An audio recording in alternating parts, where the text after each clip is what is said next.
Salut à tous, bienvenue sur le podcast de l'Arena MMA. Aujourd'hui, on interview Corinne Laframboise qui va se battre au Dana White Contender Series le 5 septembre contre Reine Guerrero. Avant de commencer, un gros merci à MetaFight et à Timeout Tribe. Corinne, comment vas-tu? Ça va très bien. Toi aussi, Lucas? Ça va très bien, merci beaucoup. Yes. Alors, on est proche de la date du combat là, au moment où on fait cette interview. Oui. 2 Comment... semaines et 5 jours, je crois. Bien exactement. Exactement. Comment s'est passée la préparation? Est-ce qu'elle est sur le point d'être terminée? Ben, pas terminé. Juste... Moi, on commence à être terminé une fois que je prends l'avion et on décolle pour la partie. Mais sinon, la préparation, ouais, c'est super bien passé. C'est beaucoup... ça tourne beaucoup alentour du jiu-jitsu, de la lutte, de la boxe. Puis là, j'avais Charles qui était là pour m'aider pour tout ce qui est amener ça ensemble. Fait que tout ce qui est de stand-up puis la stratégie. C'était super belle préparation. Rien à dire là-dessus. Est-ce que tu as senti vraiment une différence avec Charles Jourdain grâce à son expérience du haut niveau? Non, Charles il est vraiment top. C'est pas la première fois qu'on travaille ensemble, mais je dirais, ben en fait, c'est la première fois qu'on travaille aussi souvent, aussi régulièrement ensemble, puis qui est vraiment impliqué stratégiquement parlant pour ce combat-là. C'est d'ailleurs lui qui va être là avec moi à Vegas. Okay. Lui et Fabio comme à l'habitude, mais puis le fait d'avoir toutes les deux Fabio Hollanda comme head coach, ben c'est sûr que stratégiquement parlant, ben on n'est pas trop loin, là. On sait de quoi on parle. Puis, je suis bien contente d'avoir Charles comme aide pour ce camp d'entraînement-là. Tu as devancé une des prochaines questions, c'était qui sera dans ton coin? Bon, bah, du coup, ça va être ces deux personnes-là. Oui, ça va être Fabio Hollanda, qui est mon coach depuis le début. C'est assez rarement qu'il ne pouvait pas être là. Puis ben là, il va être là pour ce combat. Puis Charles Jourdain aussi, avec qui j'ai travaillé pour les pads, la technique, les stratégies et tout, qui va être dans mon coin. Parfait, donc un coin de qualité. Yes. Comment tu as réagi quand on t'a appris que tu allais faire les Dana White Contender Series? C'est un mélange de excitation. J'étais en train de conduire, hein, cette histoire. Mais là, c'est pas moi qui chauffe, comme je vous dis tantôt, inquiète-toi pas. Mais j'étais en train de chauffer, puis là, ben, j'ai reçu un appel de mon manager qui m'a demandé si on a l'opportunité d'aller à Contender Series, est-ce que ça t'intéresse? Puis ce serait pour le mois de septembre. C'est sûr que ça m'intéresse. Ça fait depuis que j'ai commencé que l'objectif terminal, c'est de se rendre à l'UFC puis de performer dans la NHL de mon sport. Fait que à l'UFC, qui est une organisation incroyable. Fait que c'est sûr et certain que je pensais pas à côté de cette opportunité-là. Et comment tu gères la pression par rapport à cette échéance? Toujours bien. J'ai la gestion de la pression, là, pour vrai, en général, dans la vie, c'est après qu'il y a un relâchement, mais sinon, je performe assez bien, merci, sous la pression. Ça me drive, ça m'allume. Ah. Parfait. Alors, donc tu t'entraînes à 100% à BTT? À 110%. Non, je m'entraîne à 100% à BTT. Je dirais, je fais mon jiu-jitsu à BTT. Les sparring, ça se passe là aussi. Mais sinon, je fais de la lutte aussi à BTT, mais de la lutte au club olympique de lutte, là, au Wrestling Club avec les filles. Dave Zibelman puis Victor Zilberman aussi, qui sont des références dans le domaine. Je fais ma boxe avec Ayan McKillop au Donnybrook Boxing. Oui. Fait que je vais chercher un petit peu des spécialités de chacun. Et puis, on ramène tout ça à BTT, puis c'est là qu'on la majorité du truc se passe. Oui. Ça marche. Est-ce que tu peux nous parler de ton parcours en MMA? Comment t'es arrivé dans le MMA? Comment je suis arrivée dans le MMA? C'est surtout avec le jiu-jitsu. Moi, je pars du jiu-jitsu brésilien que j'ai commencé il y a 10 ans. Je trouvais ça intéressant. Je répète la même histoire, mais c'est celle-là quand même qui prime, là. Mais il y avait un cours de boxe qui se donnait. Je prenais le cours de boxe pour voir de quoi ça avait l'air. Puis à côté, un petit gars de 125 livres qui était capable de soumettre un plus gros de 200 juste avec de la technique. Fait que ça, je trouvais ça vraiment intéressant, surtout pour les femmes. Tu sais, d'habitude, on est plus petites. D'habitude. Puis, c'est comme ça. J'ai commencé le jiu-jitsu. Je suis tombée en amour avec ce sport-là. Je performais super bien aussi dans les compétitions et tout.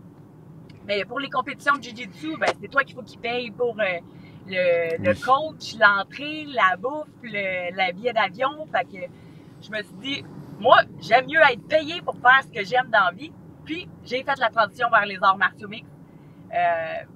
Puis, directement professionnel, parce que c'est ça qui était rémunéré, qui payait pour justement ton billet d'avion et tout. Puis, c'est de même que ça a commencé, la transition vers les MMA professionnels. Parfait. Et donc maintenant, t'étais ou peut-être que t'es encore sous contrat, je sais pas comment ça marche avec l'UAE Warriors. T'es même championne dans ta catégorie? Oui, en fait, c'est un contrat à la fois, ça a toujours été avec UAE. Fait que, puis oui, là, je laisse ma ceinture. Ben, en fait, j'ai rapporté la ceinture à la maison des 125 livres de l'organisation UAE Warriors. Mais je vais céder ma place pour rentrer dans l'organisation qui est l'UFC. Et c'était comment alors l'UAE Warrior? Qu'est-ce que tu as pensé de ton expérience là-bas? C'est incroyable. Je trouve que c'est une organisation qui ont, je dirais, l'argent, sky is the limit là-bas. Fait que t'es reçu comme de façon incroyable. Leur façon de fonctionner, leur visibilité aussi, leur professionnalisme, les shows qu'ils font. C'est comme là, j'étais en train de... le dernier show qu'ils ont fait, il y avait jeudi, c'était UAE Africa, le vendredi UAE Arabia, il me semble, puis le samedi, le international. Fait que c'est une organisation qui sont capables d'aller chercher de la qualité de gens partout dans le monde, partout en Afrique, partout dans les pays arabes, tu sais. Puis pour être capable de faire 3 shows dans un week-end, hey, c'est quelque chose. C'est clair. Puis pour avoir voyagé, mettons, avec Valérie Letourneau, j'ai eu l'opportunité d'aller pour son championnat à Bellator, à Hawaï, puis à LA, il me semble. Puis de voir comment une organisation comme Bellator procède, je trouve qu'ils sont vraiment dedans. Là. UAE Warriors, c'est vraiment comme tu veux te battre pour une organisation comme ça. Ouais. Parfait. Qu'est-ce que tu penses de ton adversaire, Rein Guerrero? Rein Guerrero, qu'est-ce que je pense de mon adversaire? C'est comme tous les autres adversaires, en fait. On l'étudie au début du camp d'entraînement. On regarde c'est quoi ses points forts, c'est quoi ses faiblesses, puis où est-ce qu'on est capable d'aller chercher avantage par rapport à ce qu'elle fait. Puis le reste, non, c'est juste à étudier au début du camp d'entraînement parce qu'après tout, c'est moi qui va décider où est-ce que j'amène le combat. Est-ce qu'on boxe plus? Est-ce qu'on s'en va avec la lutte? On s'en va au sol? Est-ce qu'on travaille au jiu-jitsu? Fait que je prévois être le leader de ce combat-là, mais il faut toujours étudier.